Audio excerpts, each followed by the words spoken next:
and welcome to episode 5 of 2 Pints of Maggots and a Packet of Hooks, the fishing podcast. Got a brilliant show lined up for you. The sun is currently shining. By the time you listen to this, it will be Easter, so the fish are having a good old munch and the restrictions are being lifted slowly but surely. Match fishing's allowed as well, so all is becoming much, much better with the world. And by listening to this show, hopefully your world will be even brighter, because in the big chair, having the big chat, is legendary former world champion, Mr. Ian Heaps. And we had a brilliant chat about all things in the past, the present and in the future. Before we crack on, I need to announce our little competition winner. So on episode 4, I put out a competition on social media and asked the question, which piece of kit was it that Nick Speed said he couldn't do without? And of course, the answer was a method feeder rod. We were talking about the Shimano Aero range, if you remember. I did a draw out the hat for those that entered, those that shared and liked the post, etc. And the winner was Lee Saggers, my old mucker from many, many moons ago. It's been too long, Lee.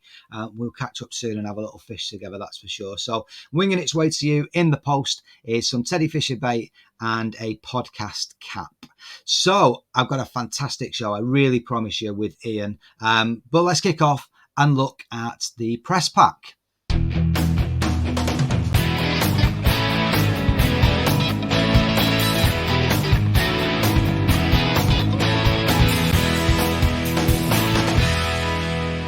Okay, let's get stuck into the press pack. We've got lots of stuff to review and for the weeklies, but due to the timings on this episode, we've got no monthly magazines to look at the news in there, but lots and lots going on. And to kick off with, quite a disturbing report which came out mid-month of March. So this was in the Angling Times on the 16th. It was also across quite a lot of social media as well, and the Angling Trust had to come out and do a big piece on this, and it really, really drives home that we should not rest on our laurels as anglers and be very, very aware of the threat that is to angling in general, because this report has been created by the Conservative Animal Welfare Foundation. And even more disturbing is that this is a group that's backed by Carrie Simons, who is Boris Johnson's partner. And essentially what they've done is come up with what seems to be misinformation, fake news, if you want to call it that. And they have proposed and put this document into the government. I'll read you the quotes that we've got here. The Angling Trust has written to the Prime Minister attacking a biased and flawed report which effectively calls for a ban on all recreational fishing. Some research suggests that catch and release activities are stressful for the fish, and even when released back into the wild, survival rates are dramatically low. Some researchers suggest a survival rate of only 1 to 2%. Angling Trust says such claims have been dismantled by leading fishery scientists, and the Angling Trust CEO Jamie Cook said, "It's disappointing that the authors of this report have chosen to cherry-pick examples that fit their predetermined anti-fishing ideology rather than following the facts and science. Survival rates following catch and release are nothing like the figure quoted." He then says, "Studies demonstrate average survival rates well over 90, up to 95%, and even higher with coarse fish in the UK. The report also calls for fish to be added to the Animal Welfare Act of 2006, which could then theoretically end angling and even keep in the likes of pet koi." So for me, that is something that, you know, these anti-angling mob have gone nowhere. Ill-educated, ill-informed, some sort of agenda, which I don't understand. So let's not rest on our laurels. Let's support the trust and everything that we can do from our side of things to continue enjoying doing what we do. So that's the first thing that caught my eye in the middle of the month. Around that time as well, in the same magazine, so the 16th, the pages are full, of course, of big fish catches and various things. And I try to look for things that are slightly different. There's loads of great big barbel and pike this time of year, and big perch are a real feature of the magazine. Loads of big chub. But this one caught my eye on the 16th. It was by a chap called Vince Cater, and it's a record river dace. Now, just imagine this. I've caught thousands of dace in my time, but they've never really anything above sort of 4 or 5 ounce, to be fair. This chap has broken the river record with a 1 pound 3 ounce specimen trotting maggots. So fair play to Vince. That's a lovely fish, and just something a little bit different from the other fish that are all over the pages. In that magazine as well, there was an interesting article by Dr. Paul Garner. He is obviously a fish specialist. He has an article in the Angling Times every week. And this was about tackling big roach on still waters. And he talks about using a fish meal dark ground bait mix in a feeder. Now, I've always read, understood, experienced fishmeal ground bait never really working for roach. Something like a salty mix in the winter has always worked quite well.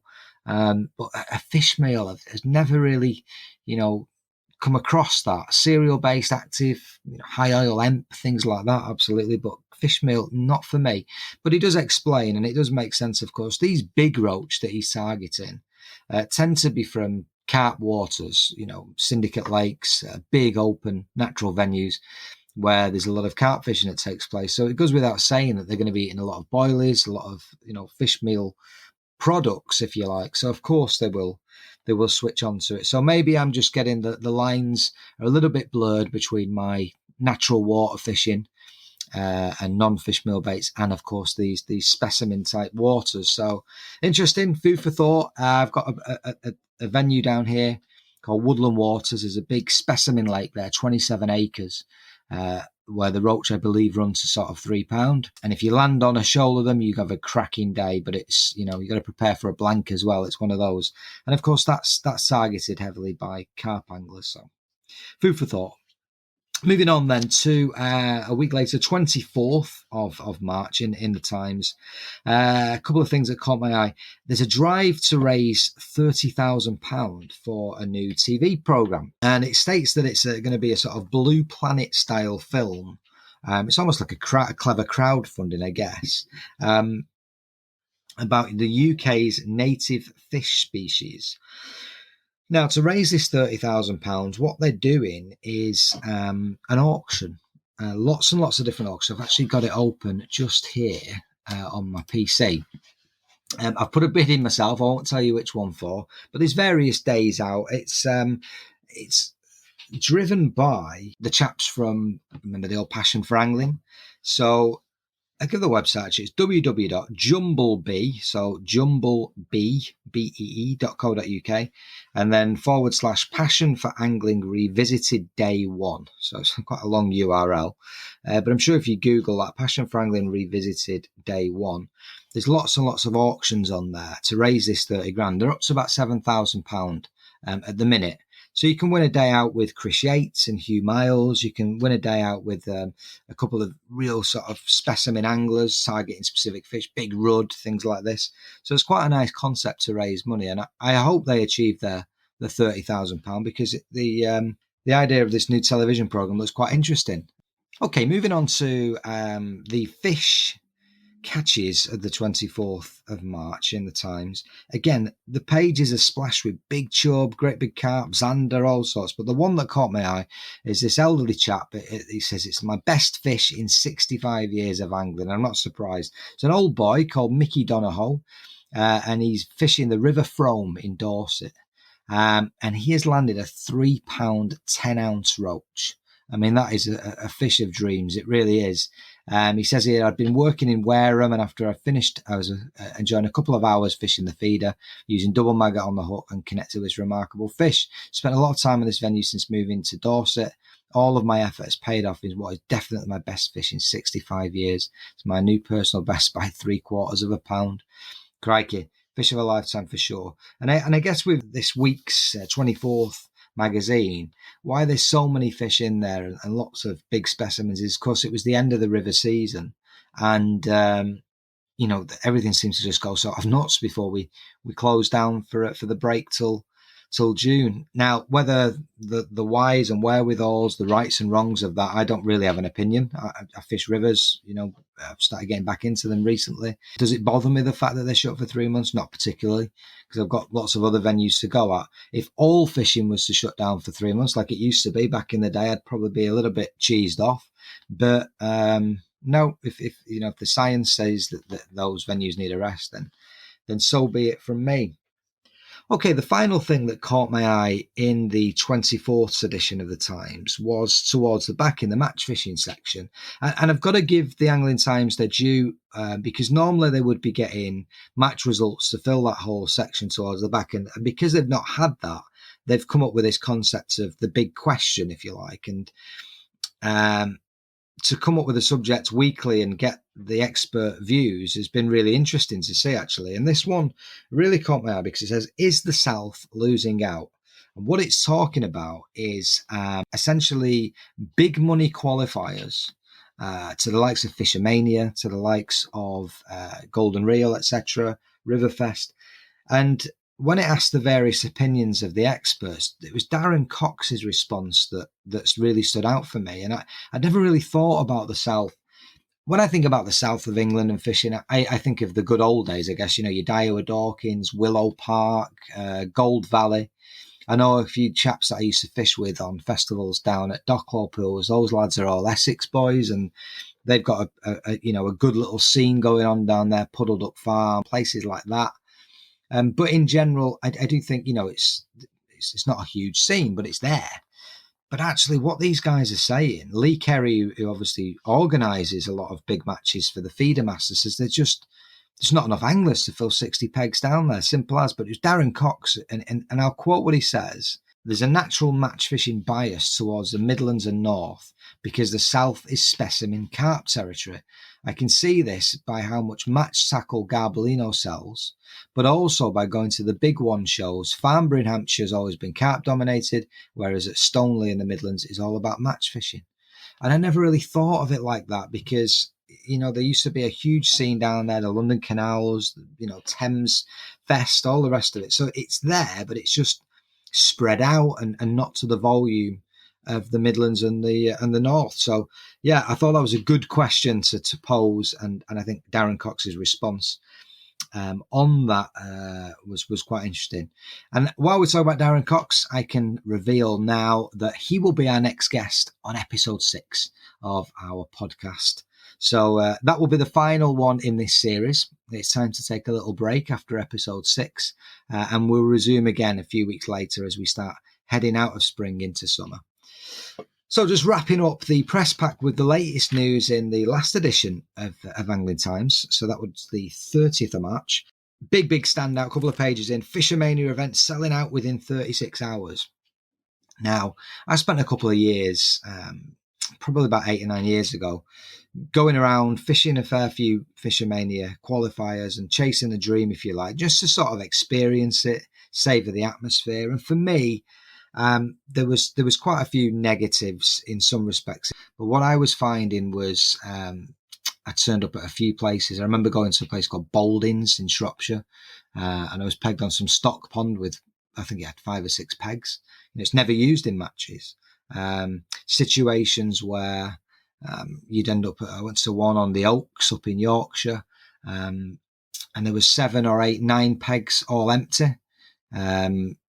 And the end peg, the guy with all the space obviously qualifies. And it was just the way that those sort of pegging worked out. So I got frustrated in the end and it just wasn't worth my while. So I haven't fished anything like that for a couple of years. The last one I had to go at Partridge about 4 or 5 years ago, just for a bit of a nobble really. But I get it. I understand why now these are selling out straight away. It's a first come, first serve basis now, which we've not done for a few years. So that's an element of it, I imagine. But also, it's going to be pent up demand. It's like anything. People have been sat around, they've not been able to fish matches. There's a high chance that, people won't be going on holiday again this year. So people are going to find these things to get stuck into. So why not? I think it's great. I'm a little bit dubious about the Fishing Super League, the 100 grand one. I'm not convinced that will pan out as it's been sort of advertised, but that'll be interesting to see. But I have actually myself, I've bought a Riverfest ticket for July, and I never thought I'd get involved again. But yeah, why not? Just to sort of go along, sample it. 3 sections of 20. You just got to win your section, 20 peg section, and you're into the final. So I'll give that a crack this year. So yeah, I think it's good. a good buoyant match fishing scene. It leads me back to what we just said about the southern scene. Not many qualifiers down there, which I find fascinating. It's just, maybe it is big fish territory down there. I don't know. I'd be really interested in your thoughts on that too. Now, big fish wise, in the latest edition of Angling Times, again, usual stuff: big chub, big barbel, the remnants of the last week of river fishing, big carp, big pike, all sorts of stuff. But the one that caught my eye, James Lafferty, 100 pound of tench, averaging around £7 a piece, from a Cheshire mere. Now, the name isn't name checked, but being from the northwest and fishing a few meres as I was growing up, it conjures up these wonderful images. Tench are my favourite fish anyway. That's pretty well sort of said on many occasions. But it conjures up images of, sort of steam rising off these beautiful estate lakes and, the sun coming up, lily pads, just watching a float sink under. And I don't think this chap fished that way. I think he's fished a feeder, but it just brings out, glorious memories. And the colours of the tench this time of the year are always interesting as well. When the water's clear, they've got that really dark colour. And then as the venues start colouring up, they become that more olive green. And just a wonderful, wonderful fish, and just something different again in the magazine. And the last thing that caught my eye, let me sort of find this page because I want to quote it exactly. Going back to the big question, which we spoke about earlier in the match section of Angling Times. So the question this time is really generic. They're asking Des Ship, they're asking a couple of the big lads, what is the best advice you've been given? And the one that stood out for me, in terms of match fishing, of course, this question in that context, is from Tommy Pickering, our special guest on episode 2. And he says, wait a second before you strike. Now, I'm sure he doesn't mean that 12 months of the year, if you like, because we know there's going to be certain venues, little dink, you've got to hit it and whatnot. But I see what he's saying, so that's why I want to quote it spot on. He says, my old mate Dennis White put me right back when I was in my 20s with regard to slowing my fishing down. I was always in a rush, thinking too fast and trying to catch too quickly. He sat me down and told me, Tom, when you get a bite, make sure it's on. By that, he meant that if you struck too early, you were wasting time winding in and casting again and weren't actually being fast at all. But just by waiting that second longer when the float went under or the tip went round and saying in your head, that's on, it did mean you caught more fish. I still do that to this day and always have. You lose nothing by waiting that second or two more. Be patient and slow down. So I totally get that as well. I've been guilty before, rushing around, and actually it's totally counterproductive. I think you think of a speed race. I'm in a speed race, and the likes of Benny's at Lindholm a few years ago. I always remember matches on there, and it was, I'm in a speed race, and actually, less speed, more haste sort of thing is the way forward. And I get what he's saying there, so that's an interesting one as well. So not lots to go on in terms of the monthly mags. As I say, we've the timing's not quite right for that, but lots and lots to read, and those were the standout picks in the press pack. Teddy Fisher Baits specialise in the manufacture of fishing ground bait and additives. We combine a 40-year-old proven fish catching recipe and the experience of our skilled team.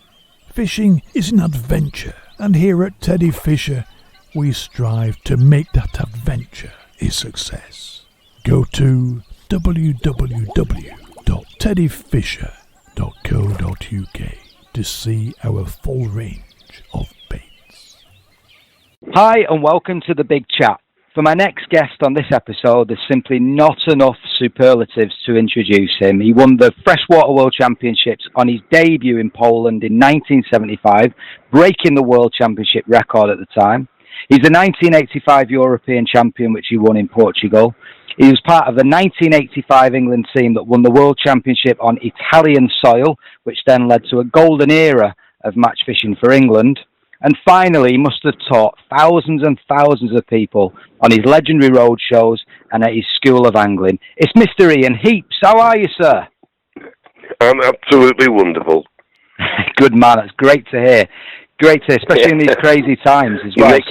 You're making me sound like a god. Well, some might say that you are. Some might say you are.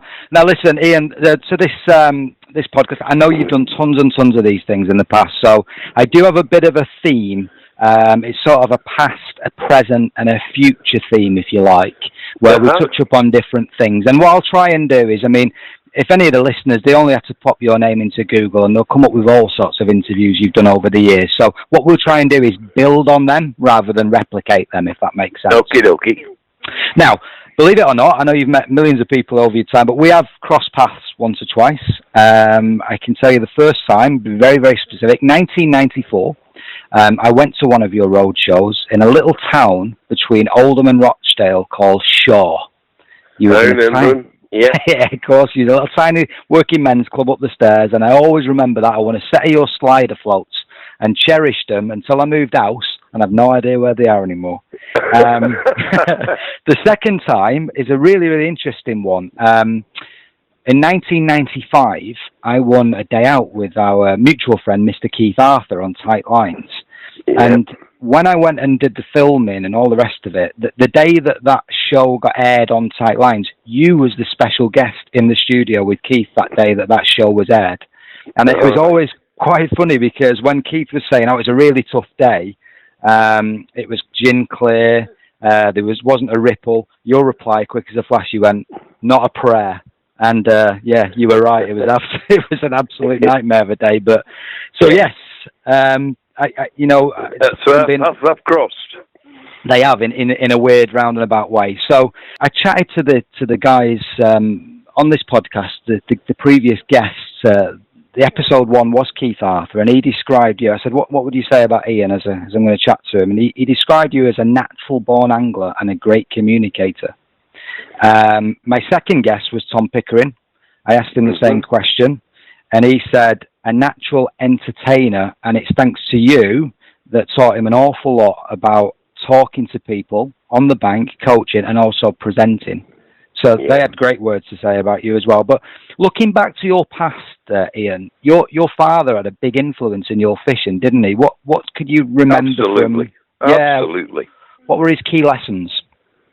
Well, I think I started somewhere around the age of 5, and we used to go up onto the canal, the Peak Forest Canal at Romley, yes, or Marple Bridge. And I used to sit between his legs on his wicker basket, with one hand on a bamboo rod, about quite long, about 12, 13 foot. In those days it was long. Yeah. And we would catch something like 40 or 50 little roach in a session on bread. A little ball of ground bait every cast. And I'd have one hand on this rod and go home and brag to my mother that I'd caught 40 or 50 fish. At least I'd been there, and that was my first steps into fishing. Yeah. Second steps, this is funny. We went to a little pond and he caught some crucians. Tiny little 3-inch crucians, and we brought about a dozen of these crucians home. And he was a keen gardener as well as a fisher with my father. Yeah. And the greenhouse, he used to have 2 40-gallon drums to catch the water off the gutters. Which he used to use to water the tomatoes and that. Of course, these crucians went into the water butt. Well, he'd gone fishing a match this Sunday morning, and I raided what little bit of fishy tackle he got left there, and I found some hooks, and I found a little float, and I got a garden cane and some line. I had to build some house bricks up to gain access to look into the water butt, this 40-gallon drum. With a little bit of bread on the hook, I proceeded to catch these crucians. I caught 22. There was only 12 in them. So I reckon I was a fisherman from the word go. Yeah, absolutely. Exaggerating like we all do, for sure. Yeah, exactly. Yeah. Well, that's interesting. You're a Northerner like me, Stockpuller. I'm from Manchester. You're a Stockpuller. I know Romley. I know that. Roman Lakes is where I learned to fish as a kid. Marple. Yeah. How did it sort of move from there then? From your dad taking you down to the canal, bread punch, all the rest of it, into match fishing? It's quite a big step, isn't it? That's how I was taught on the bread, like I just said. And it's a great building key, if you like, bread fishing. Precise depth, just fishing half an inch off the bottom. Little ball of ground bait every cast. Mm-hmm. Just half inch off the bottom.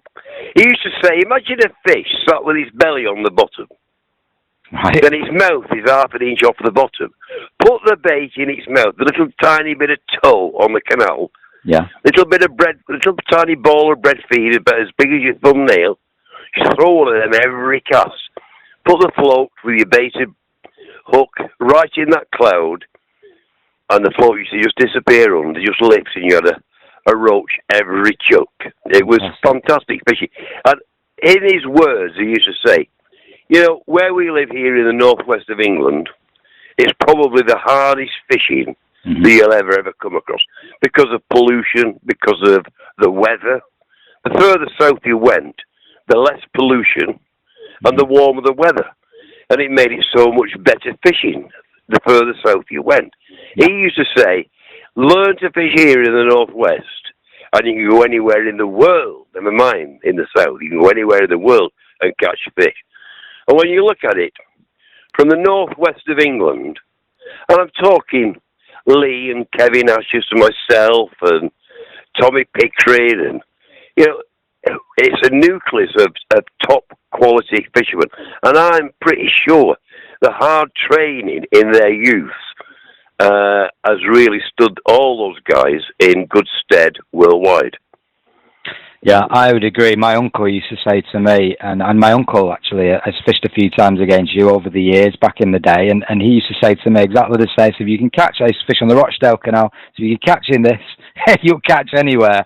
And I think it's pretty much right, and yeah, spot on. And so where was your first match? And that would have been up north as well, I guess.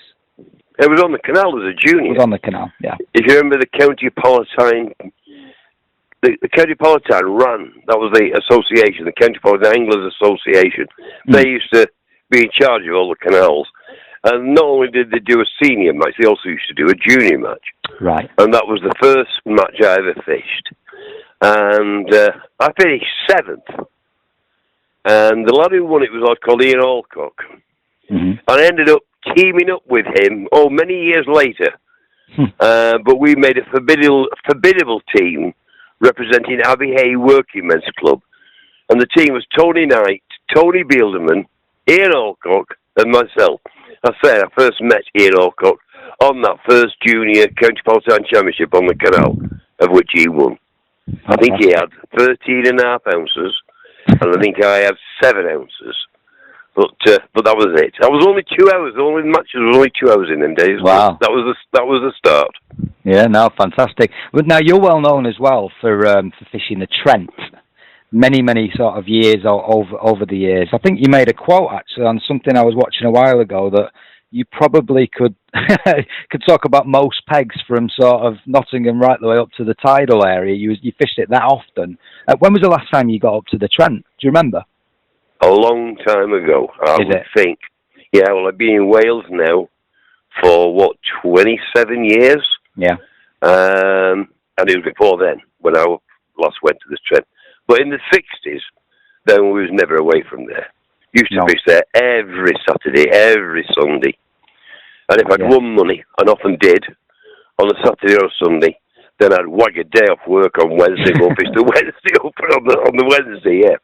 Were you as part of this Northwest Corps, I guess? All the lads from sort of round our way were going down and taking on the Notts lads, and of course the Yorkshire lads as well coming down. Would you describe that as a bit of a golden era of river fishing? Oh, absolutely. See, the Trent used to run warm right through the winter. It would be steaming. You never had cold feet. You could stick your welly-clad feet in the river and be as warm as toast. And because it was such a warm river, it was absolutely solid with roach. There wasn't many other fish. There was roach, there was gudgeon, there was a few bleak, a few dace. There wasn't the chub and the barbel and the bream that there are today. But the river was solid with roach. And this is all from the power station, was it, the heat? Yeah, and then they passed a law that they had to return the water from the power stations at the same temperature as they drew it from. So that meant the river run cold. But in a period from like early 60s to, I suppose 10 years, early 70s, the river did run warm, and it was a fantastic roach fishing venue. There was roach on every peg, and you could often win with as little as £8, but often you needed £20 to win, which it was such a good day's fishing. You were fishing for bites, and the better you did it, the more bites you got, and the more matches you won. Of course. But you know, if it was a match on something like the Welland or the Witham, which was a bream venue, it was common to get 1,000 people participating in a match, because whilst there was a lot of skill involved on those bream venues, the luck of the draw played such an important part. Yeah. Whereas on the Trent, which was an out-and-out roach venue, a decent-sized match, like an open match, would be 100 pegs, and every one of those 100 anglers knew they were in with a chance of winning. Otherwise, they wouldn't have been there. Of course. So it used to attract the better quality anglers are the ones that used to participate on matches on the Trent, roach fishing. Well, tell me about this. You've been well known for being very innovative in terms of tactics, rigs, all the rest of it. Yeah. Methods, absolutely. And there's a really, when I think about it, it seems, I need it explaining to me. I'm one of these where I can visualize it, but I need it explaining. You come up with this rig, which was basically a halfway house from a shirt button style stick float to what I describe as a tapered rig. Yeah, I know exactly what you're talking about. Do you know what I'm talking about? Can you explain that to the listeners? I know exactly what you're talking about. Right, well, this came about. There was a match organised. I was just breaking into the fold of becoming a well-known, recognised Trent angler. I'd be about 17 years of age, something like that. And the top lads was the Benny Ashes and Kevin Ashes of the world, and Dick Clay, not Dick Clay, Dick, I'm turning the clock back now. Don't worry, I struggle now.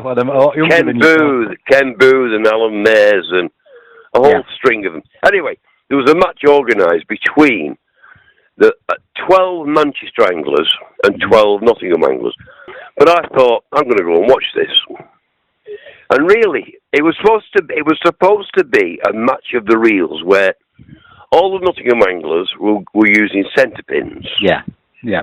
Where all the Manchester anglers were using Mitchell matches, all using fixed spool reels. Yes. But it wasn't a match of the reels. Basically, it was a match of the baits.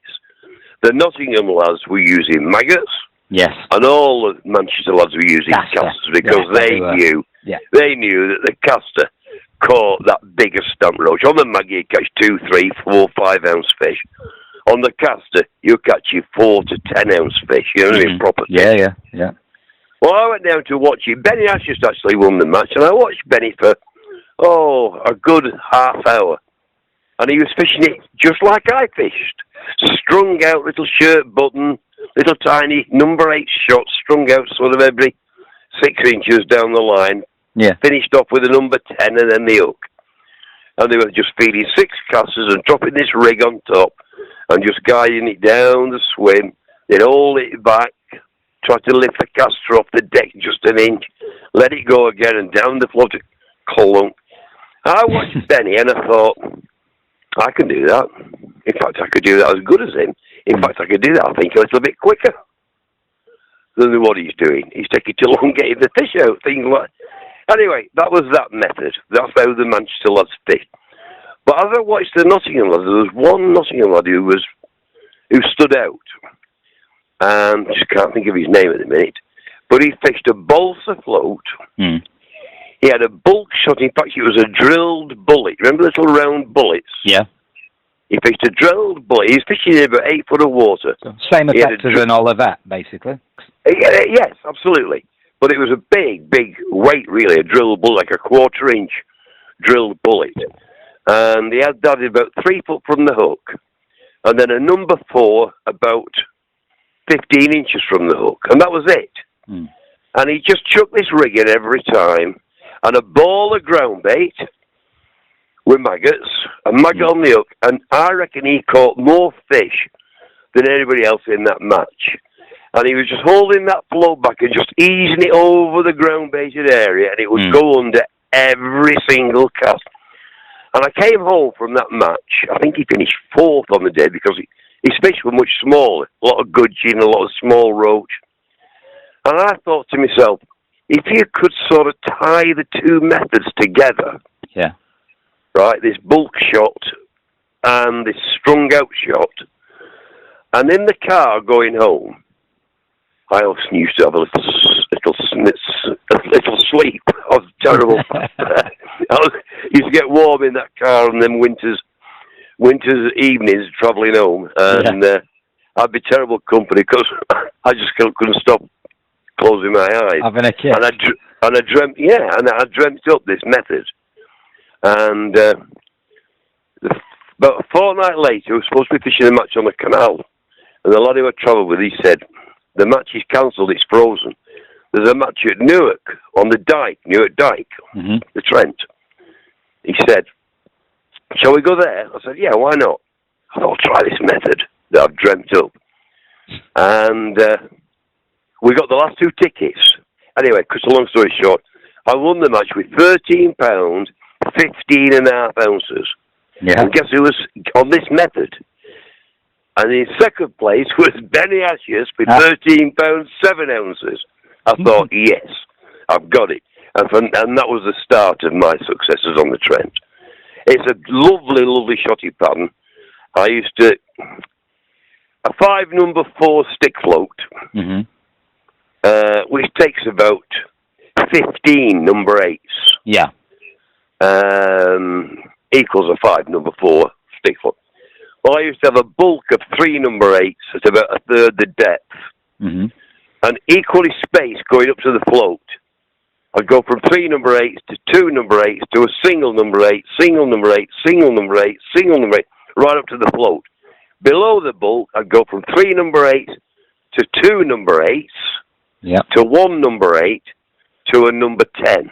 And each one of those spacings was shorter as it went towards the hook. For example, 5 inches from the hook to the number 10, 5.5 inches from the number 10 to the first number 8, 6 inches from that number 8 to the 2 number 8s, and 7 inches from the 2 number 8s to the 3 number 8s, and then equal spaces right up to the float.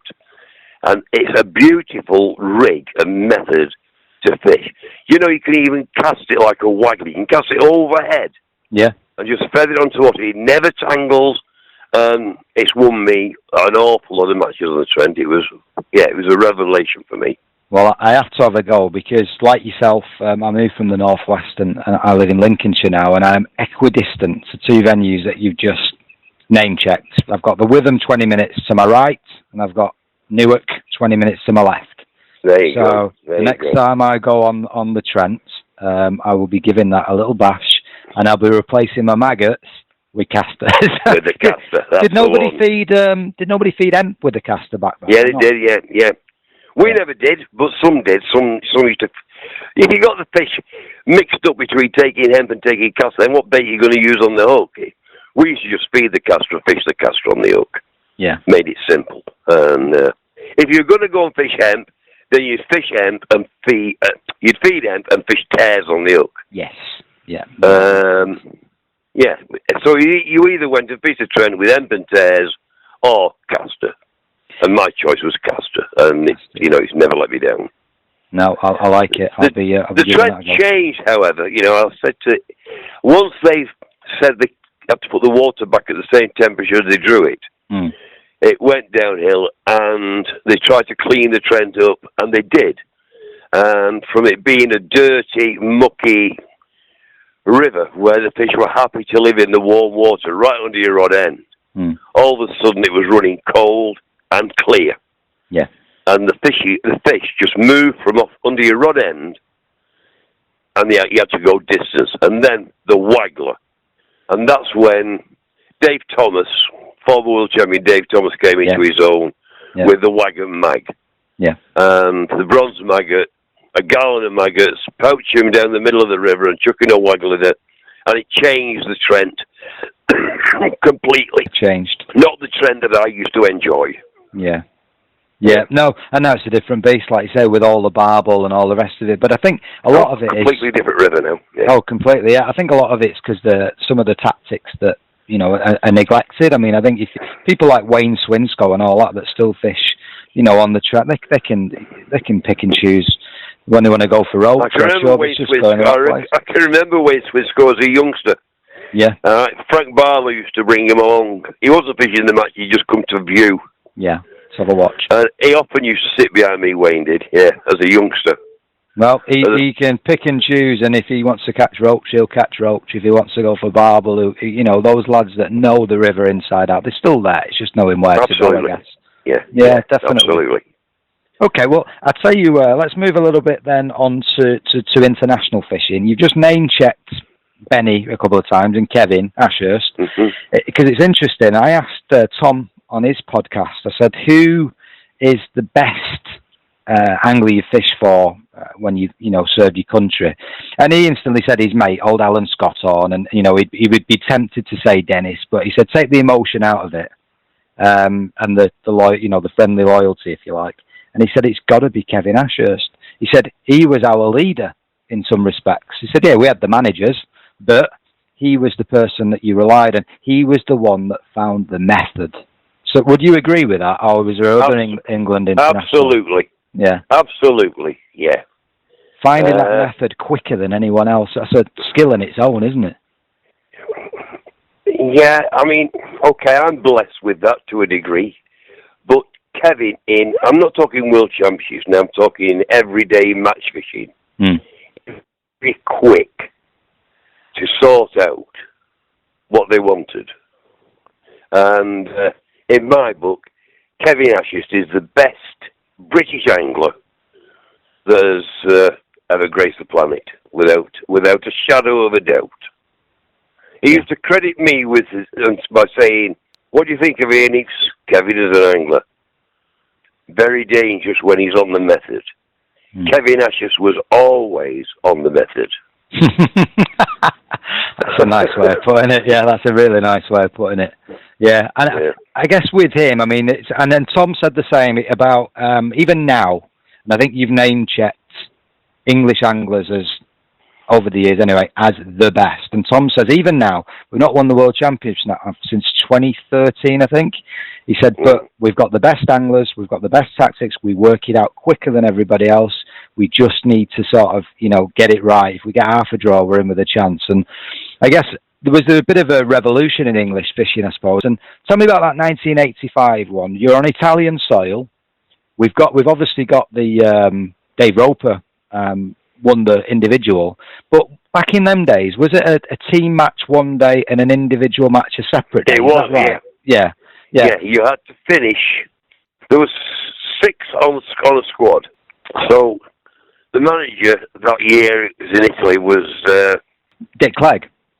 It was Dick Clegg, yeah. Yeah. It was Dick Clegg. And Dave Roper ended up as reserve. The 5 anglers that represented England all had their opportunity to represent themselves the following day in the final by finishing in the top 3 in their section. Ah, got it, yeah.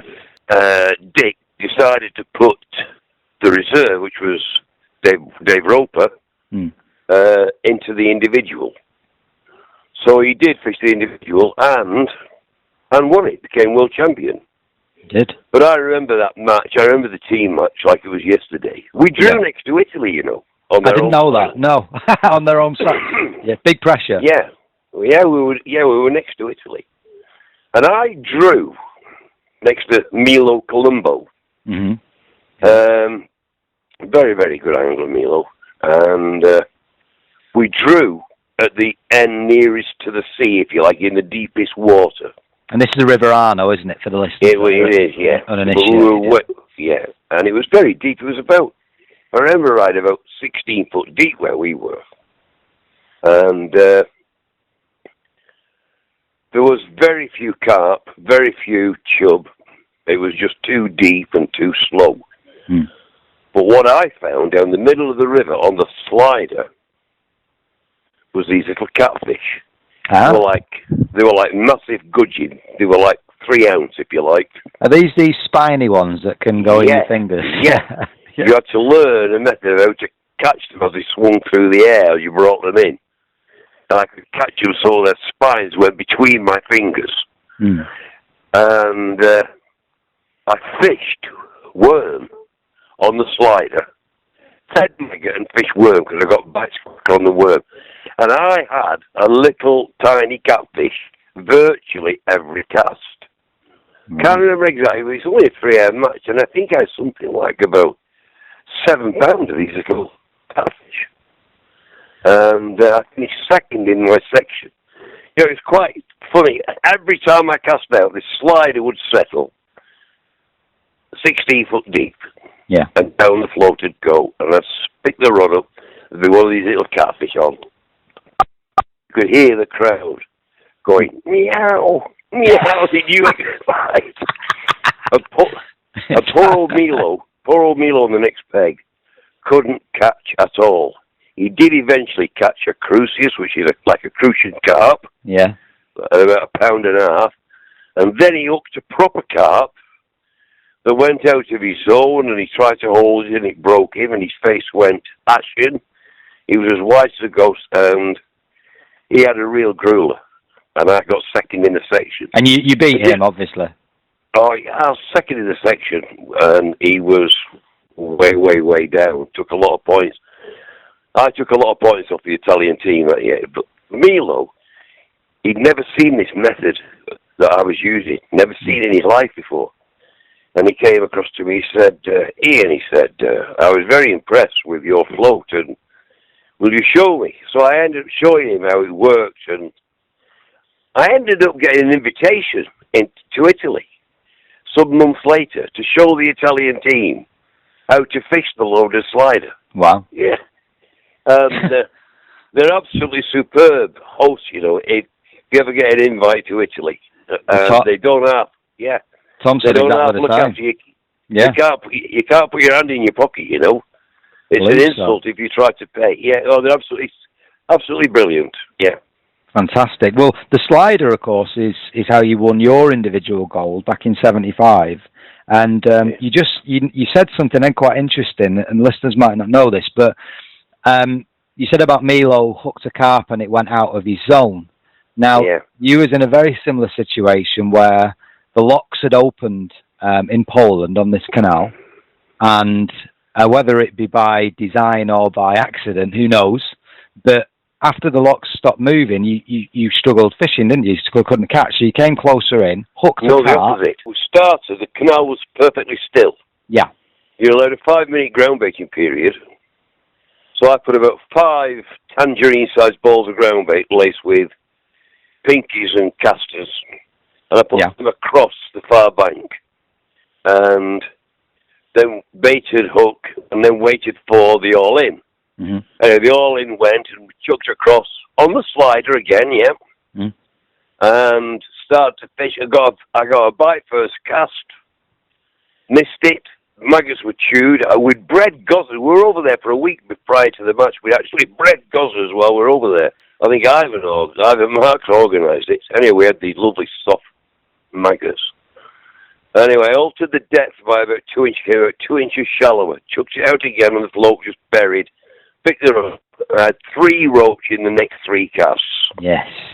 And then I cast out, and all of a sudden the canal started to rip through. Yeah. It turned into a river because they'd opened the locks. And they did that on purpose? We think they did. It sounds dodgy. Yeah, it did, and it lasted for about 20 minutes. Whether they were told to stop it or what, I don't know, but nevertheless it did stop. And like I say, I just had 3 roach in 3 casts. Yeah, I did come closer to try and get more control over the tattle in this while it was running through like a river. Yeah. But anyway, it slowed up and stopped. So it cost us like half an hour of the match, really. Yeah, long time. Went back out there and float went on there and picked the rod up. And I thought, the bottom, and it went nod. Bottom started moving. Yeah. It's a bloody fish, yeah. Now, you've got 8 meters of land. You can position yourself where you want, and because it's a still venue, as it eventually was, I sat or stood in the middle of that 8 meter. The zone, yeah. Yeah. And you've got a tape running down to the water, right, 4 meters away from you to your left, and 4 meters, another one 4 meters to your right. Yeah. And there's a judge, a steward, sat on each one of those tapes. Wow. And they're watching if you can fish. And if it runs out of your zone, it doesn't count. Which is what happened to Milo, as you were saying. Yeah, it went out to the zone, and he tried to hold on to it, and it broke him. Yeah. But this day, this fish I hooked, I could see the headlines in the Angling Times, the Angler's Mail.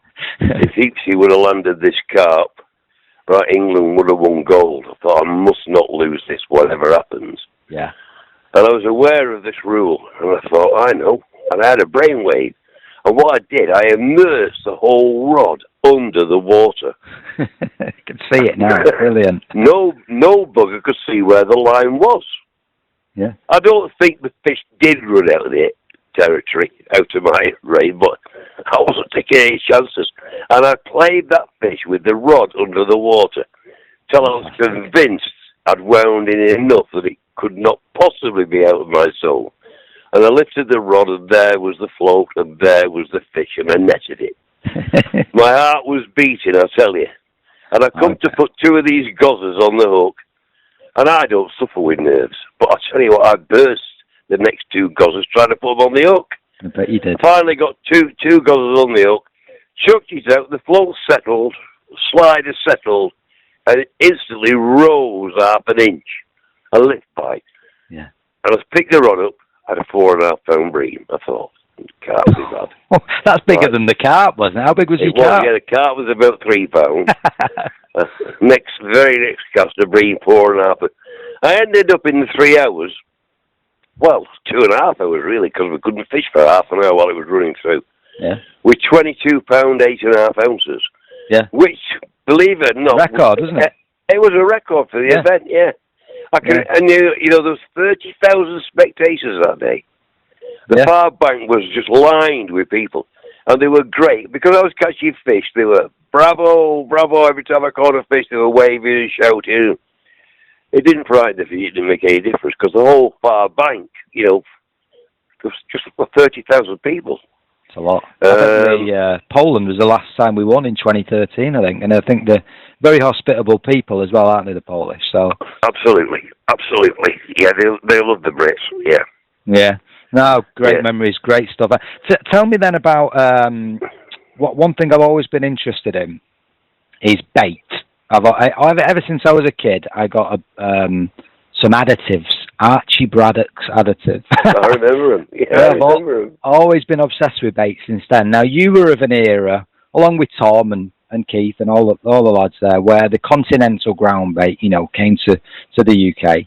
And you'd obviously been using it and learning about it on these matches in Fish for England for, 14 years. So what is it that the Continentals knew so much more about us? Because we was just bred and, a little bit of hemp seed maybe. These lads come up with all sorts. So over the years, what have you learnt about bait and the way that it acts and behaves to attract fish? Well, it's just about copying them. See, the thing is, there's difference in styles between the Continentals and ourselves is we rely on maggots and castors and hemp seed and sweet corn as baits to feed and fish with. But just let's base it on maggots. We can use a gallon of maggots some days. Especially on a carp venue, just because they just eat and eat and eat, and you got to feed and feed and feed to keep the fish there in your peg. Yeah. The Continentals, they only have something like a quarter of a pint, no, not even that.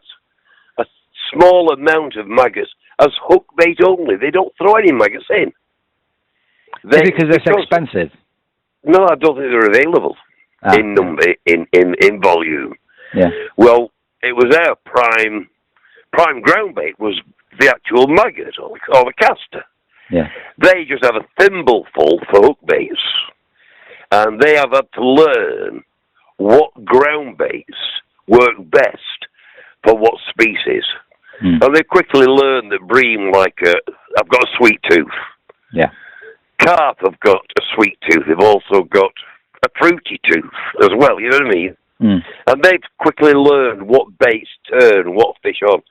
And a company like Census, the French ground bait company, they will actually pay anglers for their recipe. You get a successful angler, then Census want to know what ground bait he's been using, because they make their own. They can go to what they call flour mills, and all the different ingredients are there in bags, from polenta and ground biscuit and sweet biscuit and aniseed and hemp, crushed hemp and grilled hemp, and so many different bags of different ingredients. And they might use a third of this and half of this and to make a ground bait. And if they get very successful on the match seed, Census want to buy that recipe from them, and they do. Yeah. And then they put it on the market. Yeah. So that bloke hasn't got the advantage of having that. No, not anyway. He sold it off. Yeah. No, because he sold it off. He's been paid for it, and everybody else gets the benefit. And it's quite easy to pick up what ground baits and why are good for certain situations. I was one of the first to quickly learn about ground baits, and I understood ground baits before a lot of other people did. I remember you used to throw a ball at people on the road show and catch. I did, yeah. I used to play a trick with us. I used to have an aquarium on the stage, right on the table with me. I used to put a ball of ground bait to show people how it broke up. Yeah. I used to say, this ground bait is so good, I wouldn't be surprised to see a shoulder bream end up in this before we finish. And I used to have 3 goldfish in a bag under the counter. And I used to say, is that the right time? And point to the back of the hall. And every head used to turn to look at this clock. And I used to go, plop, plop, plop, these 3. And I used to say, there you are, what did I tell you? They come to the ground, mate. Brilliant. Well, let's come up to more modern times then. We've touched on a bit of international fishing, bit of bait, techniques, tackle, bits and pieces like that. So, you obviously, whilst you were doing your fishing all over the place, you did the piece of work with the Irish tourist board as well, isn't it? Then your road shows and all your bits and pieces. When we combine all that together, what made you then think, I want to own a fishery? Was that to do with all the school of angling that you was doing as well, or was it just a case of I need somewhere to base myself? Right, well, what happened, I was working for DAM at the time, and the managing director of DAM, Chris Aylett, he called me in the office one day to show me this brochure. And it was a brochure that the kids at school got with regards to picking their school holiday. Right. And there was a company, I think it was called PSG, something like that, and it was about kids' holidays where they could camp on these private sites, or they could actually live in accommodation on these private sites, and they got access to canoeing and to abseiling and anything they wanted to do, and they could enroll to do whatever they wanted to do. And Chris Aylett had quickly noticed that there was nothing for fishing. Right, so he went to see the managing director of this company, and he said, I employ the world champion fisherman, and he owes me 30 days a year. I could get him to come and teach your kids. Yeah. So anyway, it was set up for this to happen the following summer. Right. And when I went down to test this venue to make sure that the actual water where this accommodation was going to be, to make sure it was suitable for the job. And I went down for 3 days, took a pal of mine down there, and all we caught in 3 days between us was about 8 huge trout. It used to be a trout water. Right. Doesn't sound suitable for teaching kids. Yeah. All that was left, exactly that, was just a few leftover trout which had grown into monsters. So I went back with a report that, everything's fine, apart from the actual venue. We need to get some fish in it for it to be any good for the purpose. Yeah. So he then got in touch with a fish farmer, and Chris Ayler got in touch with his fish farmer, and it was all arranged that he would stock it with skimmers and carp and roach, etc., etc. And it'd be written into the contract that the fish would always remain his, and at any time he wanted to net them out. It was quite a big water as well, but they were always going to be his property. Yeah. So it was all agreed, so that's okay, great. So anyway, we're all waiting for it to happen when foot and mouth broke out. Ah, yes. And the fish never went in. He wasn't allowed to transport the fish. The fish never went in, so it had to be cancelled. Right. The parents of these kids had made holidays to go to Spain and Italy and wherever. And the first thing I know is I get a phone call of one of these very upset mothers. With me and my husband are going to Italy. Is there any chance that you could look after our little Johnny and take him fishing for the week? And how much would it cost? We don't matter what how much were you paying? I think it was £137 for the week. So I said, okay, we'll look after him. By the next 2 or 3 days, I got 12 people. 12 all the other parents ringing, Yeah, the word went round, and it just grew and grew and grew. And in the end, I had to employ a man with a bus. I had to employ 3 guest house ladies to look after them. The man with the bus went and picked them up, and we went and fished a different venue every day. And I did that for quite a few years, and I thought to myself, when it comes time for me to retire out of the trade, I enjoy teaching. I'd love to be able to get a water and design, or with several waters, on where I could design the waters to run the school of angling and the accommodation all in the one place. And that's how I ended up in Wales. I finally bought this place in Wales, dug the lakes, built the extra accommodation, and we're here all set up to do just that. It's like every angler's dream, isn't it? Yeah, I've had a very lucky life. Tell me about the tackle game, because you've just name-checked DAM. Whatever happened to them? And Silstar, your name was, adorned on loads of Silstar rods, and they still do bits and pieces. I still use the line, Silstar Match Team, brilliant line. But whatever happened to those 2 brands? It's a long story.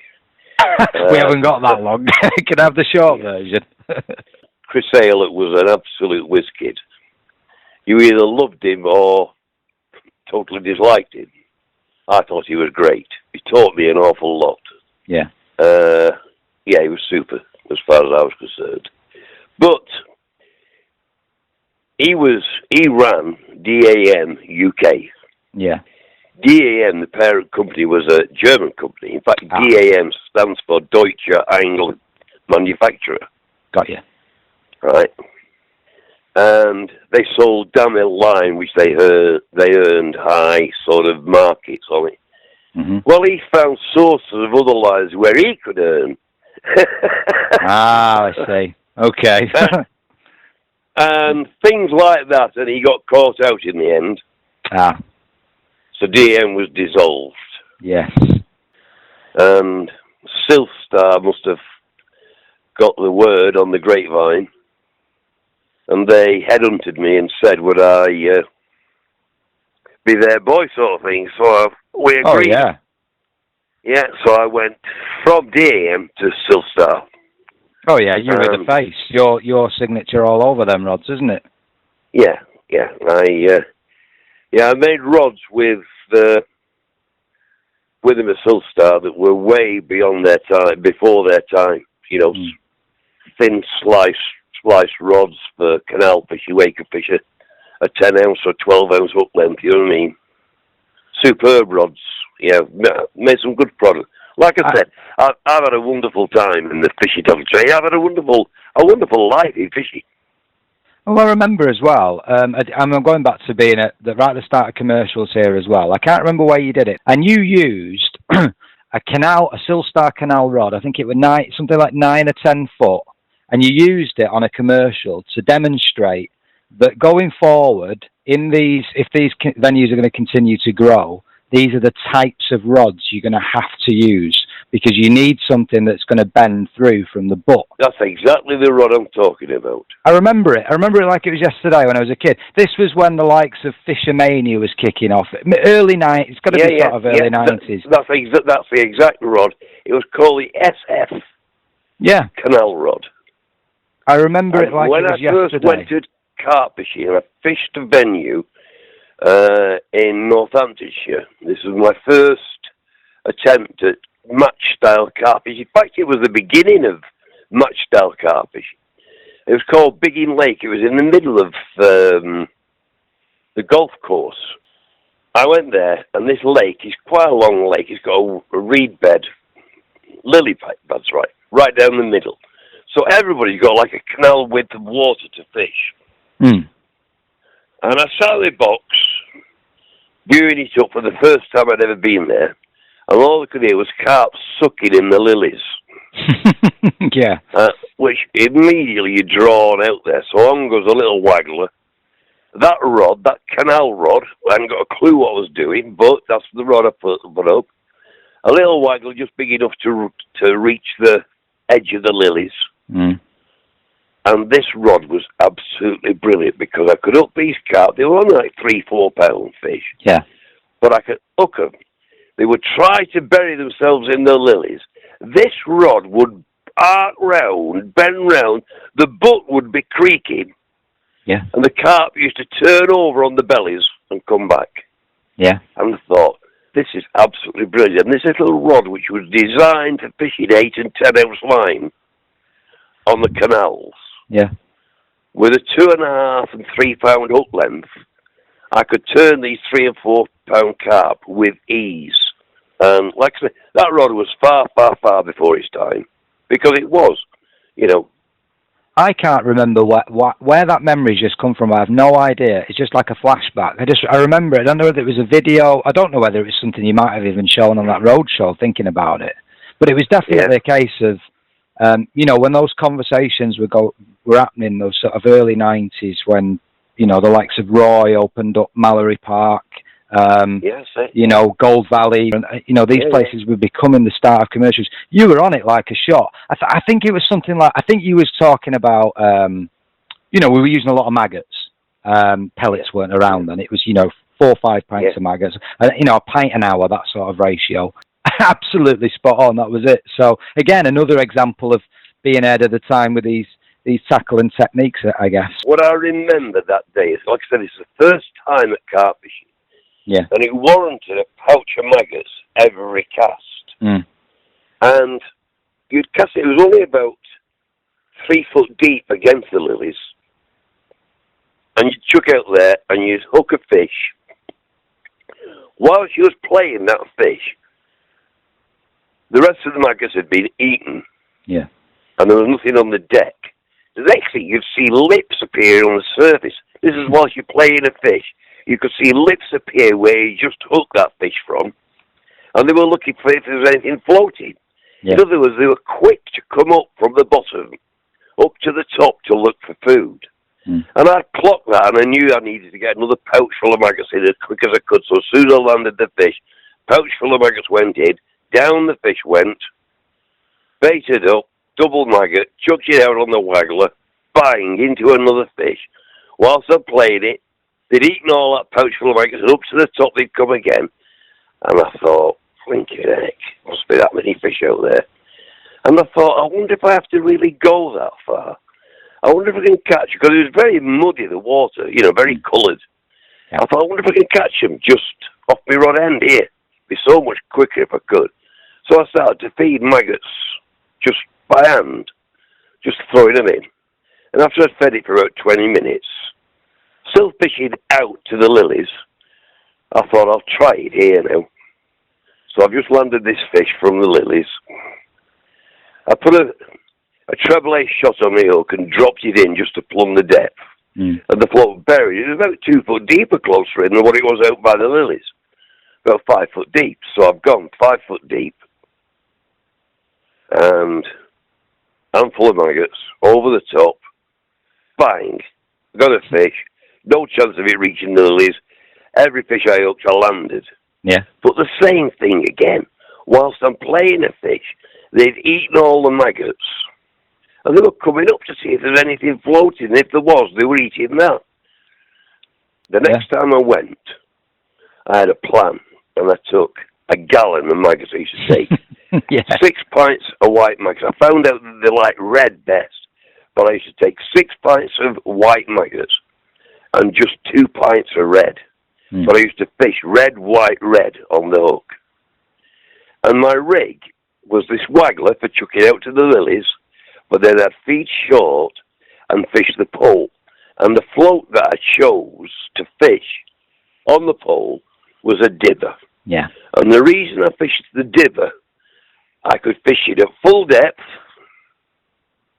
and if the fish started to come up in the water like they did, I could shallow off to a foot deep and catch them like that. Mm-hmm. Yeah. So I started to fish the second match now, and I'm catching on the waggler to start with, and I'm feeding the short line as well. And all of a sudden I've seen these fish swirling on the short line. So I dropped the waggler rod, picked the pole up with the dibber on, set at full depth, and I've gone in. And what my feeding technique used to be, people have watched this and still didn't understand it, but what my feeding technique used to be was a handful, and I mean a handful of maggots to start with, right? In other words, come on, carp, this is my peg, come and find me. So I used to treat him to a good handful of maggots. I'd cast in, and I'd throw 6 or 10 maggots in. And when I thought they'd reach the bottom, remember it's 5 foot deep, I would throw 6 or 10 maggots in again. And when I thought they'd reach the bottom, 6 or 10 maggots again. Mm-hmm. The float would go under and have a fish. Once I hooked a fish, a reward, a handful of maggots went in while I was playing the fish. Yeah. In other words, don't leave me. Here's some more, lots more bait for you. Come back for it. Like dog training. Exactly. I'd land that fish, I'd go in again and feed 6 to 10 maggots. Mm-hmm. 6 to 10 maggots. And sometimes I'd see vortexes arrive as then fish came up in the water. Yeah. And I'd just shallow that float off to a foot deep, and I'd catch them at any depth from a foot down to the bottom. But the feeding was always the same. Mm-hmm. A handful of maggots to steady them up, and a non-stop trickle throughout. Out of 27 matches, I won 24. Wow. Well, there you go. On that method. Yeah. Well, there's if you ever get a chance to listen to one of these podcasts, episode 3 with Rob Hughes, he talks about behavioural conditioning on commercials. Very similar to that is, the way that you can almost trick them and teach them how to feed because they're that hungry. So similar sort of principle. That's brilliant. Well, tell me then about more modern times now. We'll start sort of coming to the end of this interview, sadly. I could talk to you all day. It's brilliant. But Holgan Farm, obviously, as you've already said, you designed it yourself. What was the thinking behind it? And do you still do your teaching there now, or is that I do. Others? I do. Yeah. I don't do that many. I enjoy doing it. You know what I mean? I do get a kick out of passing on knowledge and seeing people benefit. Yeah. and start catching fish, just because I'd given just a few. I've done it today. There's a bloke there, he was catching an odd fish, and I said, would you like to catch more than what you're catching? He went, uh-huh. I said, do you mind if I just put you right? He went, no, put me right. So I just altered his tackle and explained to him in ABC fashion what I was doing. Yeah. I'm not kidding you. He was getting a fish every putting. And I'm not talking little fish. I'm talking 8-10 pound carp. He was getting one every single put in.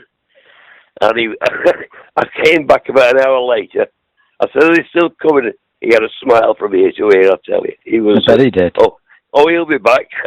I bet he will. Brilliant. Well, do you know what, as well? I watched, as a little bit of sort of research in preparation for this chat, I did watch one of your old videos the other day, and it was slider fishing, because it's something that I used to love fishing as a kid in the Northwest. I used to do it a lot. I don't know if you've ever fished there. Tatton Park. I used to fish a slider because it'd be 2 foot deep for about 30 metres, and then it'd just drop off. And there's no way of fishing it with a feeder, unless you had your rod in the air, because your line would go down the slope. So you used to fish a slider. I used to love it. Anyway, this video of yours, I thought, well, I've got lots of deep waters here. I've been itching to do a bit of slider fishing anyway. I thought, I'll watch your video. And do you know what? Nothing's changed. Everything there. And I think your strength, I guess, with all these thousands of people that you've taught over the years, is you put it all in a very simple layman's terms. Yeah, would you say that's one of your strengths for these? It is, yeah. For the tips, yeah. I suppose not being very quick on the uptake myself in many cases. When I try to, from my teachers, me being the pupil, I decided that when I was the teacher, I would put it in a fashion that people could understand. A basic ABC approach. Yeah. And that's what I try to do, and people are now saying that that's one of my strengths in putting the message over. I think so. I mean, watching that video the other day, it was brilliant, because I was messing about I kept thinking to myself, last time I had a go on a slider about November, and I kept messing up, plumbing up. And then I remembered this tip of yours, and it reinforced it the other day when I watched it, by using the BB, the telltale, as you plummet, basically. So you know when that white is showing below your tip, you know that telltale BB is on the bottom, and you want to raise it up a little bit. And I thought, why am I messing around with plummets at 30 yards, which is impossible to cast? No, you can't cast a plummet. Yeah. So well, if your bulk shot was 3 treble A, yeah, remove a treble A and put a swan shot on your hook. Your float's going to go under, isn't it? Of course it is, yeah. That's your plummet. Got it. See, there's a tip now straight away on the podcast for those slider fishing. Brilliant. Listen, Ian, it's been an absolute pleasure, but I always end these podcasts with 6 questions in 60 seconds. Do you think you're up for it? Do you reckon you'll answer them? Go on then, whatever. We'll have a go. We'll have a go. Okay, I'll start now.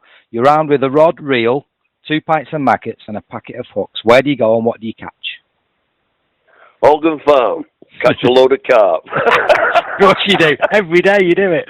Favourite place to fish? I think I know the answer to Oldham Farm. In West Wales. Southwest Wales. Yeah. Slightly more challenging. Your favourite fish species? Cool. Like a lot of people, we all seem to love tench. Yes. Everybody loves a tench. Yeah. Absolutely. One bit of tackle you could not do without?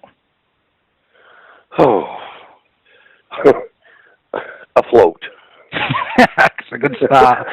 You enter a pairs match. Who's your partner? Kevin Ashurst. And your best angling achievement? The World Championship. Winning the World Championship. You don't get better than that, do you, pal? Now, on a final note for the listeners, before I let you go, what if you had one tip to pass on to everybody, what would it be? Keep fishing. Keep enjoying. You'll do for me. Ian, it's been an absolute pleasure. Thank you so much for taking the time out and talking to me and to the listeners. Thank you very much. For all your fishing needs, be sure to check out Fishing Evolution.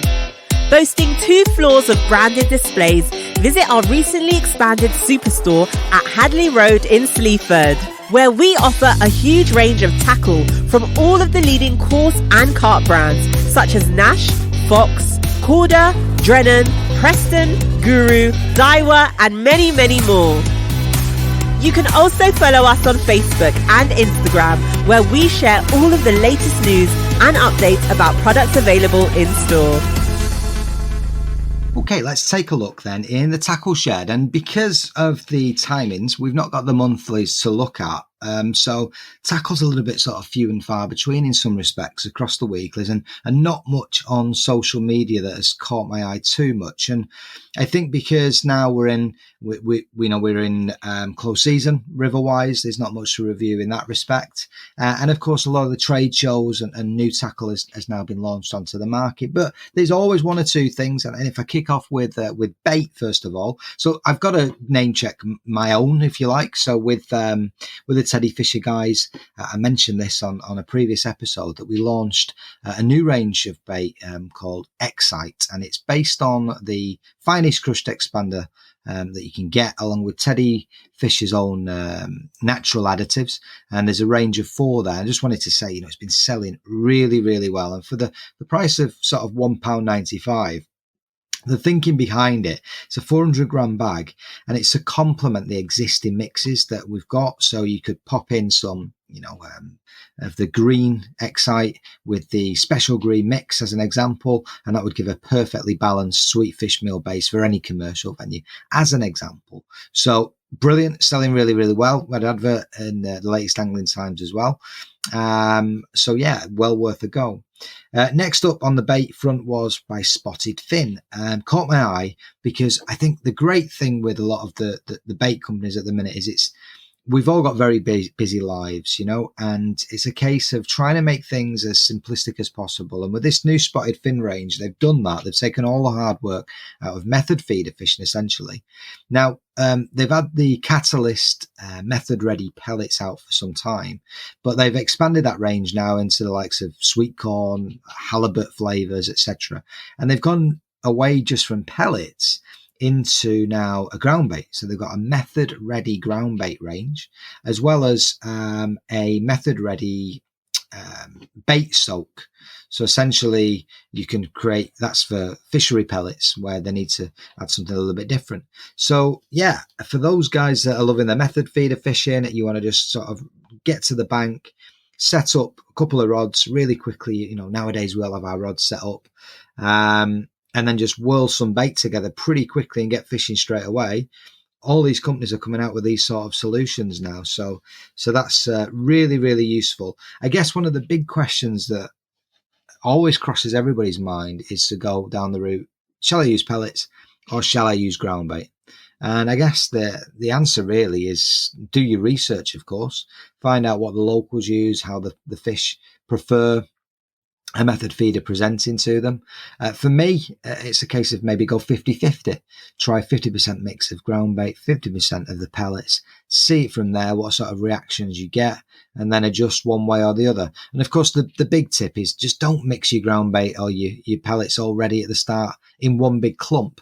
Do little batches at a time so you can work out what they want. And again, this type of bait that's ready means that you've got your batch ready straight away. So again, it's saving time. So totally makes sense. I'm moving away from bait into tackle itself. So Shakespeare hold a lot of memories for me.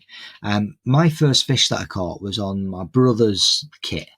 He had a few bits and pieces that he'd acquired over, the time when he was a youth, which were just knocking about in the shed. And it was a Shakespeare rod, black and white one. I always remember it, 10 foot long, with a sort of little reel, and it was a case of popping along to the canal and a little perch from an overflow stream, and then that led on to going to different venues. But so Shakespeare holds a lot of memories, and probably for thousands and thousands of other anglers as well. I think we all must have owned one of those blue Shakespeare boxes at some time. I had the beta one. I always remember getting some coat hooks and putting them on the side of my Shakespeare box so I could put my rod in. So I had a little rod rest made out of coat hooks.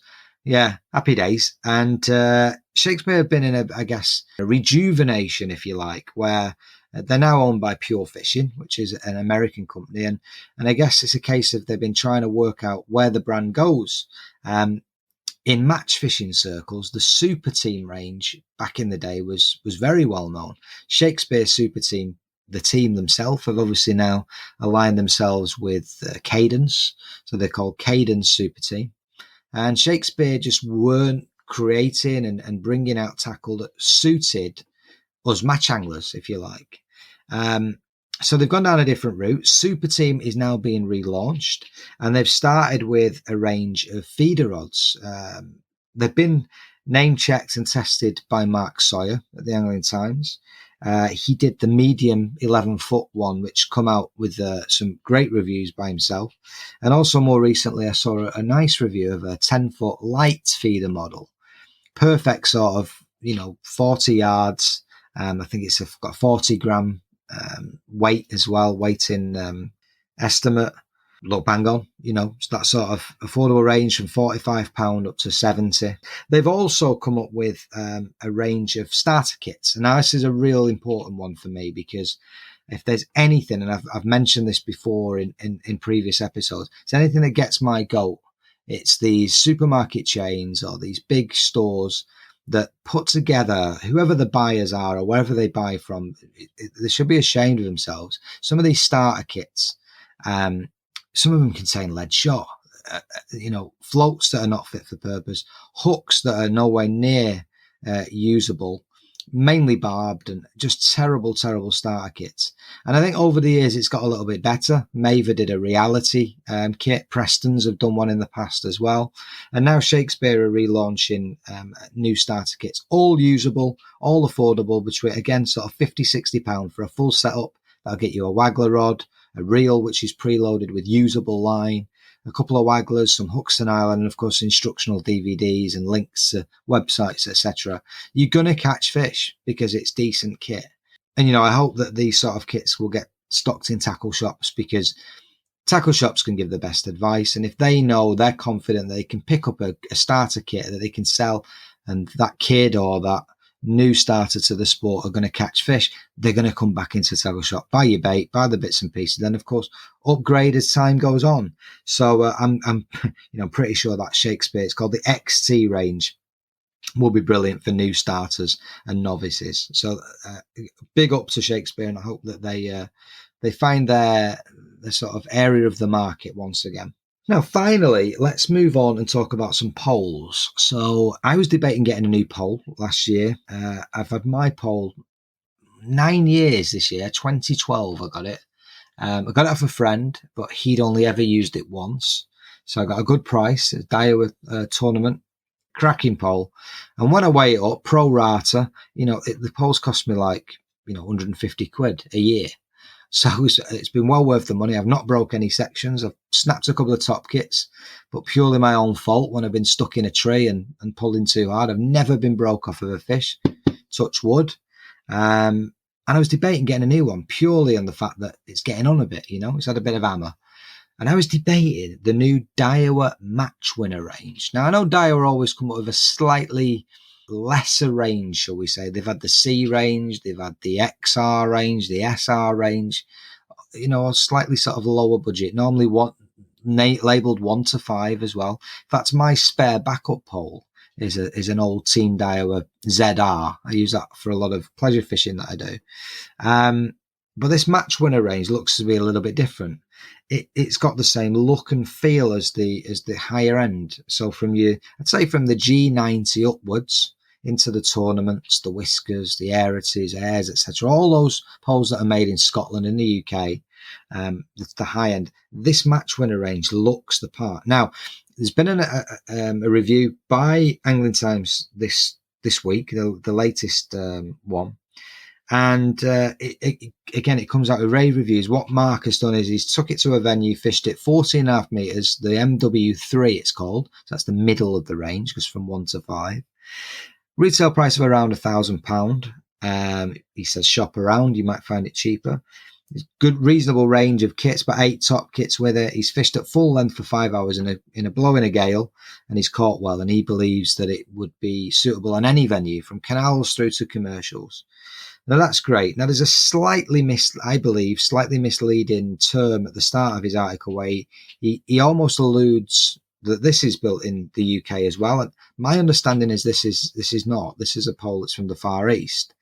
But I might have got it wrong. But when I have a look at the description online, and I have got this open just here as well, it even says compatible with all UK-made generic kits and sections down to number 4. So that says to me that this is not made in the UK. But I stand corrected if that's wrong. But either or, it's got a good review. It looks the part. The graphics look great. It's got the MSG, the multi-strand graphite, on there as well. So it's got that look and feel of the real high-end range. The MW5, the best one, I'm just having a look now, it's the top end, is coming out at £1,900. And then goes down to the MW1, which is a shorter pole, of course.